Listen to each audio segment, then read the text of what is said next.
சற்று முன் வெளியான தகவல். 8வது ஊதியக் குழு ஏற்கனவே மதிப்பிடப்பட்ட கால அளவிற்கு முன்னதாகவே, அதாவது 2026 முதலே அமல்படுத்தப்படலாம் என ஊடக அறிக்கைகள் தெரிவிக்கின்றன. அதன் அமலாக்கம் 2027 வரை ஒத்திவைக்கப்படலாம் என்று நம்பப்படுகிறது.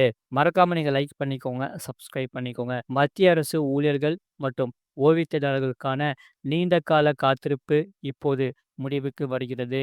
8வது ஊதியக் குழு விரைவில் அறிவிக்கப்படலாம் என்று அரசாங்கம் சுட்டிக்காட்டியுள்ளது. இது நடந்தால் நாடு முழுவதும் சுமார் 50 லட்சம் மத்திய ஊழியர்களும் சுமார் 65 லட்சம் ஓய்வூதியதாரர்களும் இதன் மூலம் நேரடியாக பயனடைவார்கள் என்று சொல்லப்படுகிறது. இந்த 8வது ஊதியக் குழு 2026 முதல் அமல்படுத்தப்படலாம் என ஊடக அறிக்கைகள் தெரிவிக்கின்றன. அதன் அமலாக்கம் 2027 வரை ஒத்திவைக்கப்படலாம் என்று நம்பப்பட்டது. முழு வீடியோ லிங்க் கீழ இருக்கு. அதை கிளிக் பண்ணி பாருங்க. மறக்காம லைக் பண்ணிக்கோங்க.